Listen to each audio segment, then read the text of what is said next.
हरियाणा में चुनाव की सरगर्मी चल रही है। मैं इस वक्त कैथल के एक गांव में मौजूद हूं और हमारे साथ हैं रणदीप सुरजेवाला। किसी परिचय के मोहताज नहीं है। कैथल एक तरह से उनकी विरासत भी है और चुनाव में तो इस बार नहीं है रणदीप सुरजेवाला, लेकिन उनके पुत्र हैं चुनाव में। मैंने देखा यहाँ पर कुछ लोगों ने ज्वाइन किया है पार्टी।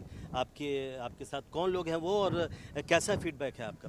देखिए, पहली बात तो ये है कि पूरे हरियाणा में कांग्रेस 70 सीट से ज़्यादा बढ़त बनाए हैं हरियाणा की जनता के आशीर्वाद से। और बीजेपी जो है, ये नोट कर लीजिए आप कि वो जिस प्रकार से उनका ग्राफ गिर रहा है, वो 10 सीट लेकर नहीं आ पाएंगे, 10 से कम सीटों पर आएगी, क्योंकि बीजेपी का मतलब भ्रष्टाचार जनक पार्टी बन गया है। जिस प्रकार से हरियाणा में लूट और उन्होंने लूट और लाठी की राजनीति जो है वो बीजेपी की है। अब लूट और लाठी की राजनीति का अंत हो गया है और वोट की चोट से होने वाला है। बहुत सारे साथी आशीर्वाद दे रहे हैं, अलग अलग समाज के साथी।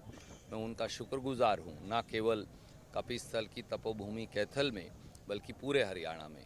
और आप ये पाएंगे कि पूरा हरियाणा जो है वो कांग्रेस में हो गया है राहुल गांधी जी के नेतृत्व में। मैं आदित्य का भी चुनाव प्रचार कोशिश करूंगा, अभी कवर करूंगा।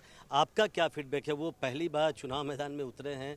ये तो आपकी वैसे जिसको बोलते हैं बैक ऑफ द पाम एक तरह से है, तो आपका क्या फीडबैक? देखिए, मेरा ये मानना है, ये 6000 साल पुराना शहर है कपिस्थल कैथल। वामन पुराण में अगर आप पढ़ें तो कपिस्थल कैथल की वहाँ भी चर्चा है। 9 नक्षत्रों का शहर है, 102 शिव मंदिरों का शहर है। इसे छोटी काशी वामन पुराण में कहा गया है, क्योंकि 11 रुद्री मंदिर यहीं है। हनुमान जी की उत्पत्ति वाला टीला भी यहीं पर है। और भगवान श्री कृष्ण हर रोज़ जब युद्ध पर जाते थे तो वो जिस बिदक्यार के तालाब पर और घाट और मंदिर पर पूजा करने जाते थे वो भी यहीं है। और उन सब का जीर्णोद्धार कांग्रेस ने किया है। बीजेपी के समय में ये सब लुप्त हो गए थे, चाहे वो बाबा बंदा बहादुर का किला हो शहर के बीचों बीच, चाहे वो बिदक्यार का तालाब हो, चाहे वो गो भवन तीर्थ हो गुहना का, चाहे वो सूर्य तीर्थ हो सजूमा का, चाहे वो श्रृंगी ऋषि तीर्थ हो हमारे सांगन गांव का, चाहे वो ऋण मोचन तीर्थ हो जो भगवान कृष्ण ने बनाया था महाभारत के युद्ध के बाद सबकी शांति के लिए सीवन में। इन सब का जीर्णोद्धार करने का सौभाग्य मुझे अपने हाथ से मिला। और लव कुश तीर्थ, जहाँ रामायण का पूरा वृतांत महर्षि वाल्मीकि जी ने भगवान राम और सीता माता के बच्चों को दिया, लव और कुश को, वो भी मुंदड़ी में इसी विधानसभा में है। तो इसलिए संस्कार और संस्कृति से ओतप्रोत ये इलाका है और मुझे ये सौभाग्य मिला कि उन सब की मैं सेवा कर सकूं। तो अब आदित्य को भी मैं कह रहा था कि जैसे बोलते हैं as the fish takes to the swimming, उनको तो तैरने की सीखने की ज़रूरत ही नहीं है। आपके पिताजी आप हैं, एक विरासत उनको मिली है, तो इनके लिए आसान है, जिम्मेदारी ज़्यादा है या मुश्किल ज़्यादा है? मुझे लगता है कि आदित्य के लिए एक बड़ी जिम्मेवारी है। मैंने उसको 3 बातें बताई सिर्फ: काम, सेवा और समर्पण। और आखिर में व्यक्ति को खुद के गुण और दोष के आधार पर टेस्ट किया जाएगा, आपके बाप या दादा के नाम पर नहीं। और मैंने उसे कहा कि सिर्फ और सिर्फ काम ही आपका नाम और पहचान होना चाहिए। जिस दिन ज़िंदगी में इसे पूरी तौर से आत्मसात कर लोगे, फिर कोई रास्ता आपके लिए रुकेगा नहीं, सब दरवाजे खुलते जाएंगे। तो आप कितना समय दे पा रहे हैं कैथल में, कैथल के बाहर कैसे चल रहा है? देखिए, ये मेरी तो कर्म भूमि है और मैं सौभाग्यशाली हूँ कि महाभारत की इस कर्म भूमि में, जहाँ भगवान श्री कृष्ण और श्रीमद् भगवद गीता की ध्वनि कण कण में सुनाई देती है, वो मेरा कार्य क्षेत्र है। और यहाँ पूरे डिस्ट्रिक्ट में मैं पूरा समय देता हूँ। और पड़ोस में हमारा डिस्ट्रिक्ट है जींद, वहाँ भी जो मैं समय दे सकता हूँ वो भी देता हूँ, पर मेरा ज़्यादा समय कैथल में ही है। एक 2-3 सवाल और है। आपने कहा कि बीजेपी अब यहाँ से जा रही है। आज ही मुख्यमंत्री नायब सैनी ने एनडीटीवी को ही इंटरव्यू दिया और कहा कि 8 अक्टूबर को तो कांग्रेस आईसीयू में चली जाएगी, चूँकि कांग्रेस भ्रष्टाचार कांग्रेस ने बहुत किया है, इसलिए वो आईसीयू में चली। मेरी उनसे सहानुभूति है। मैं सिर्फ इतना ही कहूँगा, हमारे भाई हैं, साथी हैं, इस इलाके से वो सांसद रहे। कृपया जाके सड़क पर चल के किसी व्यक्ति से पूछिए कि जो व्यक्ति सांसद रहा और एमपी किसी इलाके का अगर मुख्यमंत्री बन जाए तो कितनी बड़ी बात है। क्या उन्होंने 5 रुपए का काम करवाया? उनको ग्रांट मिली 30 करोड़ रुपए की, तो उस 30 करोड़ में से 30 रुपया भी उन्होंने दिया उनकी कॉन्स्टिट्यूएंसी का। ये सबसे बड़ा इलाका है, सबसे बड़ा शहर है, कुरुक्षेत्र से बड़ा शहर कैथल है, तो सबसे बड़ा शहर यही है। तो क्या 30 रुपये भी दिए 30 करोड़ में से?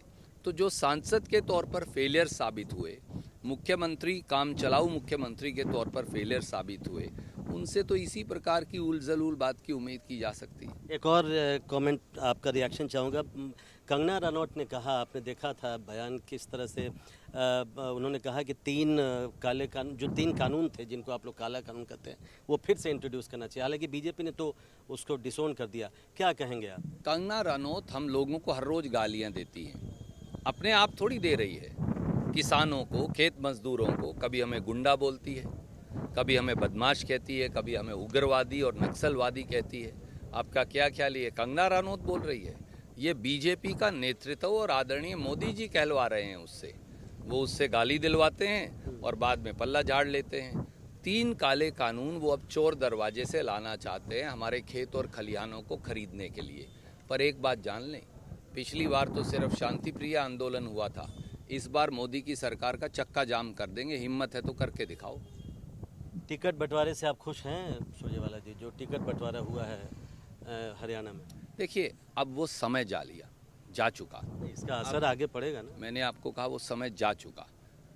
अब कोई सेटिस्फाइड है, डिससेटिस्फाइड है, ये मायने नहीं रखती।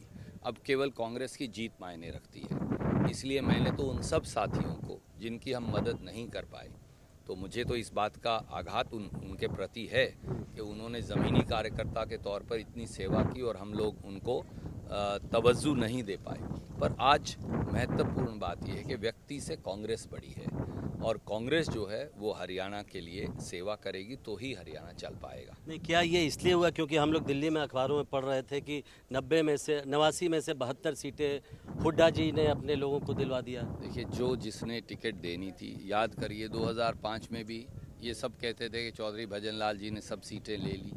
आखिर में फैसला किसने किया? श्रीमती सोनिया गांधी जी ने और कांग्रेस ने।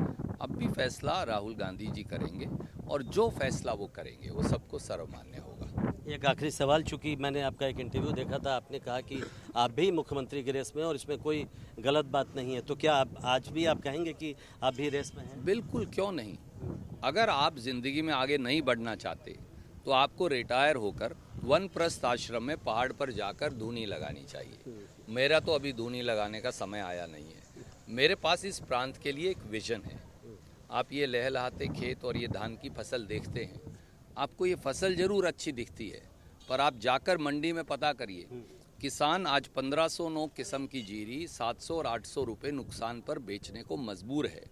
पीआर जीरी जिसका एमएसपी मिलता है वो मिल नहीं रहा, क्योंकि नायब सैनी जी ने, बीजेपी ने और केंद्र की मोदी सरकार ने निर्णय कर लिया।